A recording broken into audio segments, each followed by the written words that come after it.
Jeanette Kwakye. Lovely to meet you. Hello. Thank you very much for coming along and being part of my car life stories. Thank you very much. Jeanette, you're the author of Femi the Fox. Indeed, Femi the Fox. And a Pot of Jollof. Yes.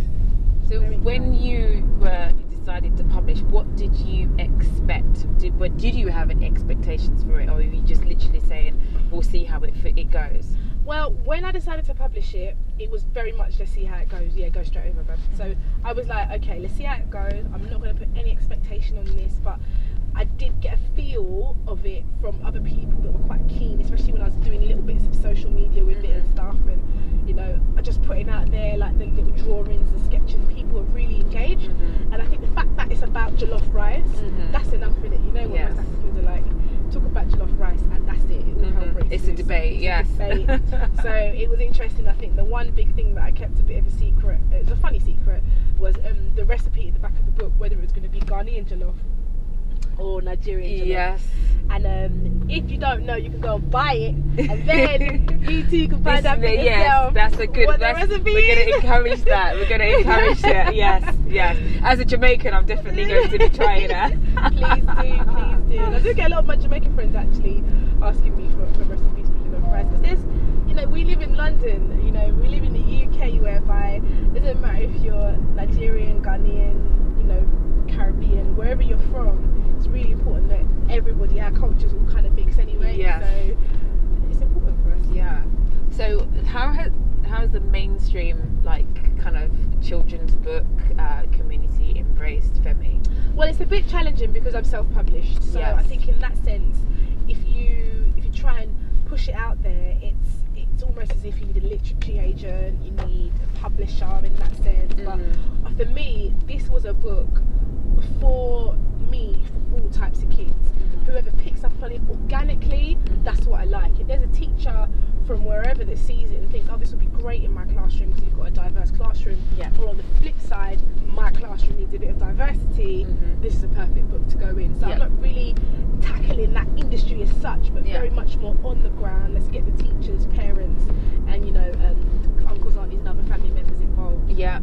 So, but this is a kind of, for me, it's an international story. So this could work in the UK, could work in the Caribbean, Africa, of course, and also the States. Yeah. So I feel like you really could be embraced. The publisher should really be kind of banging on your door. Yeah, definitely. And I think that when for the first month or for the first 6 weeks when it was released, and in terms of figures, I had no idea what sells well, what doesn't. But for this, I was shifting over 100 copies a week, and like, that's me just doing it on social media, on Instagram. I don't have a huge press team, I don't have a team. It's me and my husband, you know, bless him, putting things out there, and just really, really good friends. Like, and I think that for me, it was crazy because I was out selling books that are published books by published authors, and it's a kids book, so it's not going to sell units and units, but at the same time, if people stumble across it, they're taking faith in only the front cover, something that they haven't seen, that isn't tangible to them at that time.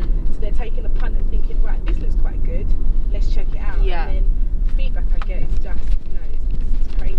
But you have to be commended because it looks great. I mean, I own a copy, and I'm about to own another copy because this is hardback now. But you've done it so well. The quality the whole process. Did you go and get paper samples and that sort of stuff? So what we did, well, not necessarily actually, because it's self-published. There's a process for self-publishers whereby now you print on demand. So Amazon, I sell it on Amazon, but Amazon own a company whereby they do all the printing, packaging, and send it off for me on my behalf. It's just a matter of me uploading the necessary files. So this was something that, you know, I had to kind of compromise in that sense, that it has to be that company. Because if I go and do a big print run, you know, that's then me going out and packaging, and I just physically do not have the time for that. So they take a big chunk of the cut, but, you know, the product and the final finish is something that, you know, I pay money for. Well done, you. Thanks, babe. So that's Femi. Yes. So is it going to be Femi's brother or? Well, you know, I'm cousin? trying to. The next in my head, there's so many ideas. Like you say, it is a global book.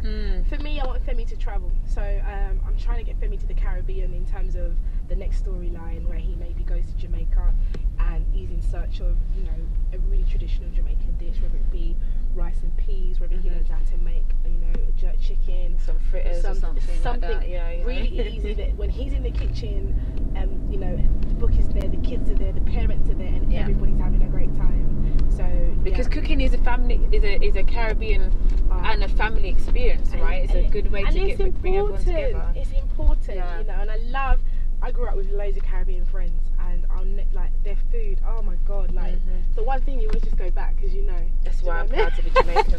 Well, I'm definitely going to be keeping a close eye on you. Please do. And I'm hoping everybody else that watches this will be keeping a close eye and going to Amazon and going to buy. Thank you so much. Yeah, thank you. But you didn't start off as an author, right? No. So this is what, your second, third career? Yeah, my goodness. So like my actual first career, I was an athlete for a very long time. Olympic athlete for a very long time. Yeah, sixth fastest woman in the world. Yeah, I finished 6th in the world. Wow. I was a historic race, actually. Speaking of Jamaica, historic race. Jamaica Bolt broke through as well. Yes. So it was a golden time for track and field. I was so lucky and proud, actually, to be a part of one of the fastest, you know, women in the world. Yes. Part of that. So yeah, it was lovely. Well, you did step away. Were you prepared for that? Yeah, I was, and I think I had to be, because being prepared in that situation is key. You step away from a schedule, 6 days a week training. You step away from a schedule of people telling you what to do, what time to be at places, how to do things, into actually becoming your own somebody, and that is a challenge. And if you do not have a plan going into the next phase, that can be really, really tough. Obviously, you were an athlete, but how did you make the step from somebody who's on the track to speaking about those on the track? Yeah, so I kind of knew that when I was competing, and whenever I'd speak to press or to media, I found it quite easy. You know, I knew the right things to say. I knew potentially the angle the journalist might come at me with, and I knew that for me that was something that I knew I was interested in. I love that. I'm naturally quite curious. Yeah. So it was interesting in the sense that when I then retired, I was able to call a lot of the editors. I was able to call a lot of editors and, you know, and producers and stuff, and say, look, this is what I want to do now. Some were really helpful, others not so much, because when you're done as an athlete, not everybody kind of really cares, but there are one or two people who think, actually, you know what, take a punt on her, let's try it. Yeah, because you have to be real, like a Colin Jackson kind of statue to be, or Denise Lewis, to kind of secure their future is kind of guaranteed. But when you're not such a kind of household name, it's a little bit more, right? Yeah, and that's exactly what I was told. You know, you did great, you made the Olympic final in 2008, that's lovely, but you haven't won anything in that level, and also, you know, you haven't got an Olympic medal, and that's the currency. Okay. So the reality for me was to go through the back door.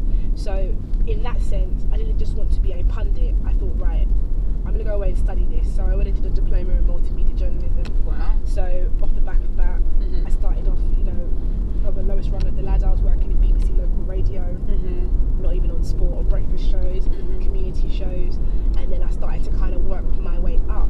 And if you're in a position whereby you've done the qualification, I can produce, I can shoot, I can edit, you know, I can pitch, then actually I don't just have to be in sport, I don't just have to be a pundit space. I can go in and give you journalists. When you were going to be in the youth games, I believe. Yeah. And you chose to go somewhere else. Oh my God! What was this? Why did do you know what? When did I tell this story? You can go right. When did I tell this story? This must be like in the depths.